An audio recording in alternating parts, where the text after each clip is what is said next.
Hi guys, welcome back to our channel Finance for Beginners. Today in this video I'm going to show you how to retrieve your password in MetaTrader 4.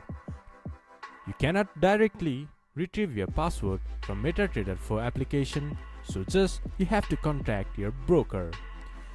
Contact your broker customer service and retrieve your password. From there, click to open an account, then choose MetaQuotes Limited, then click next. Then click to connect with existing trade account. From here, enter your login credentials including your retrieved password. Then choose your broker account, then click to finish. Then you will be logged into your MetaTrader 4 account. This is how you can retrieve password